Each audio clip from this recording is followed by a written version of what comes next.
Hello, hello, hello. You are tuning into the episode of TheWunderkindShow. Today's second topic, Rashod Bateman goes to bat for his quarterback, Lamar Jackson. Look. Guys, I want to make sure that I say this, okay? When you bleed together, sweat together, tears run your face together, you start to form extremely strong bonds.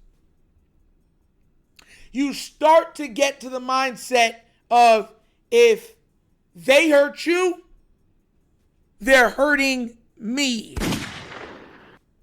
Because once again, and like I told you, I've talked to Lamar,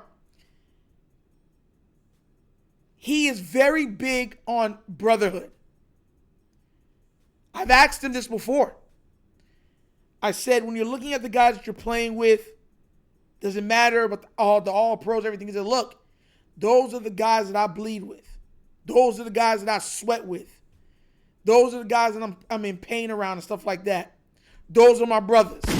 And usually it's been on Lamar's shoulders to always go at the detractors and place all the blame on himself. You understand where I'm coming from? Even if it's the coaching fault, whatever else, Lamar just put his hands on like, it's me.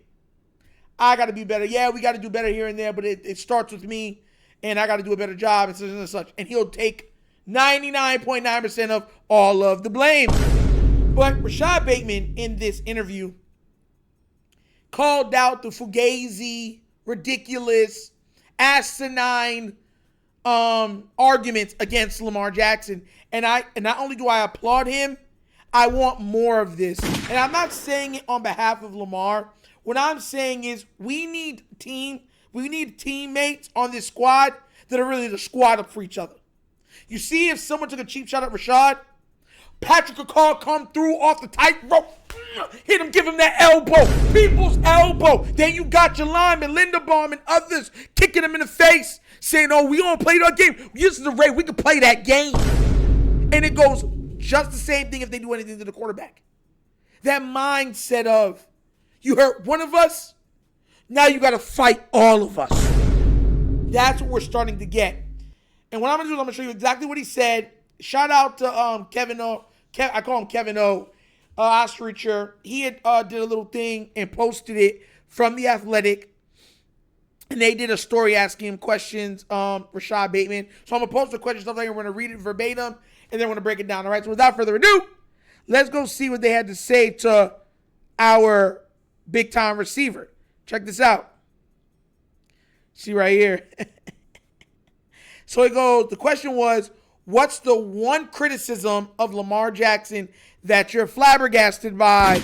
I love that word, flabbergasted.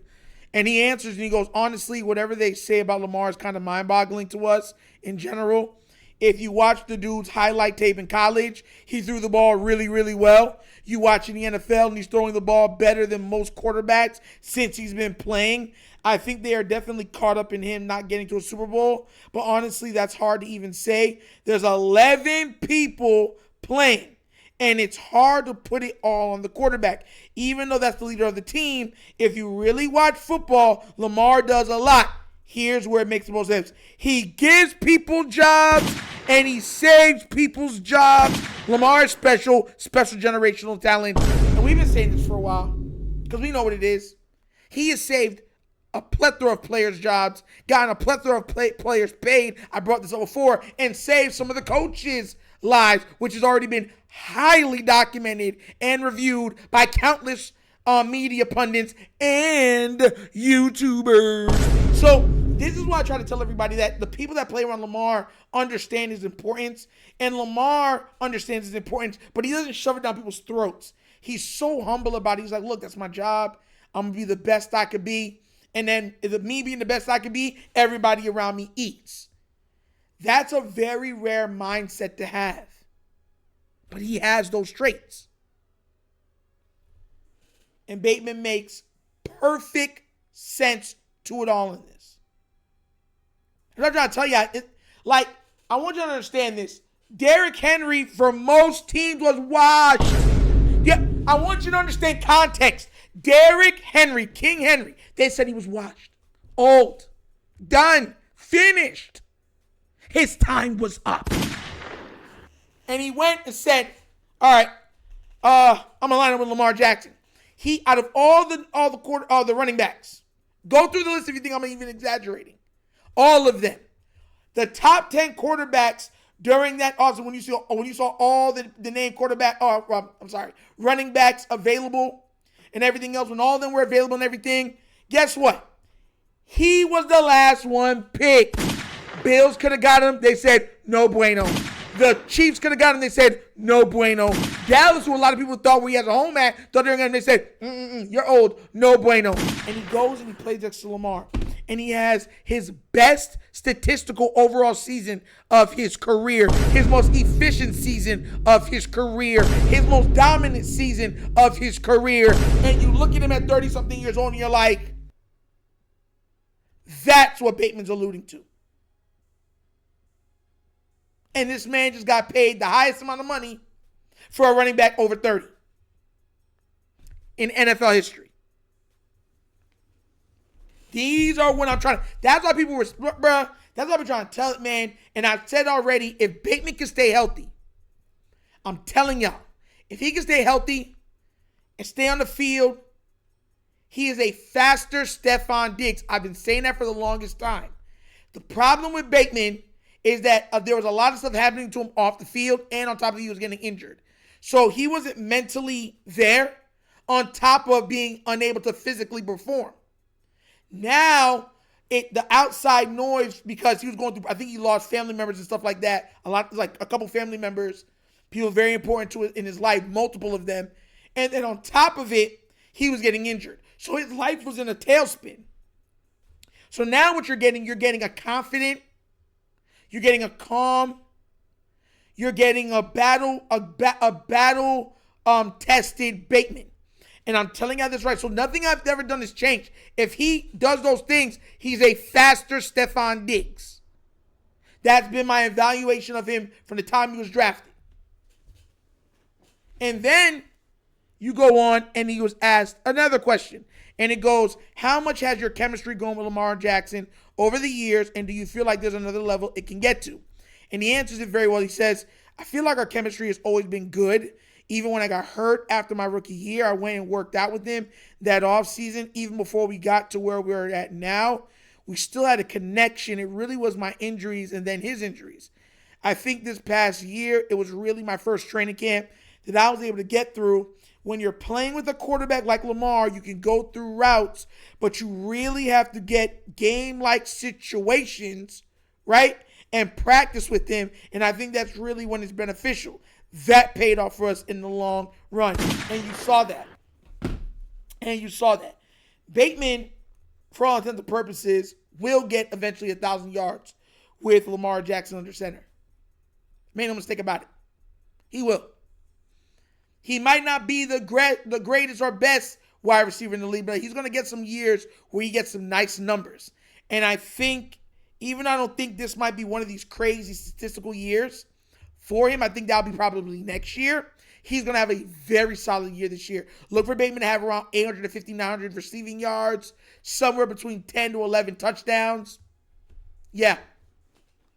Between 13 to 15 yards a pop, meaning a catch. So we'll get to see what happens.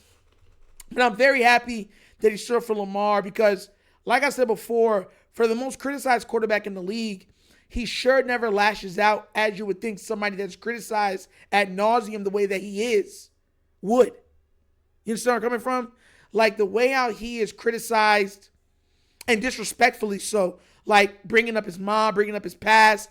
And mind you, we're talking about a guy that has no, nothing, there's nothing on this. But I'm talking about, we don't think he's smart enough. In high school, he missed a year because of grades. They're holding stuff that he was doing, mistakes he made back in high school, middle school, stuff like that. You look at people, you're like, yo. And so you have to start asking yourself, why do y'all do that? Why? But we know why.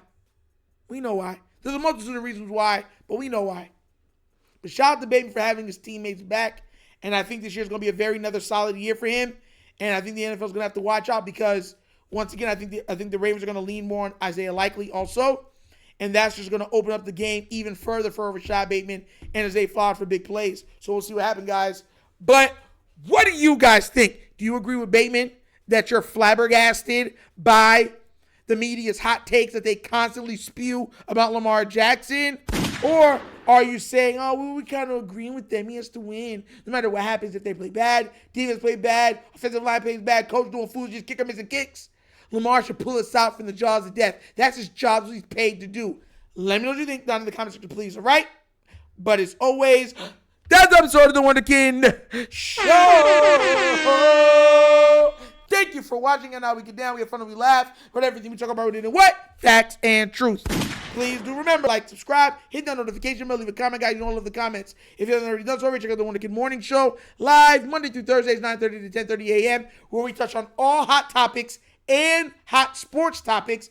And at the end of every show, you have a little bit of nostalgia trivia to put a smile on your face from the 70s, 80s, 90s, early 2000s, guys. Be there or be square. Also, if you would like to donate to the channel, help out with equipment and such stuff like that, bottom of the screen, there's a QR code. QR code to a Cash App. Cash App is located in the description of every video that we do. Name of it is money sign, The Wunderkind Show. Super easy. But that's the episode of The Wunderkind Show. The show's not just signing off. And as always, you guys know my slogan. Peace. And I am out of here. Don't forget to subscribe. Yerp. Finish him, Daddy. Ah!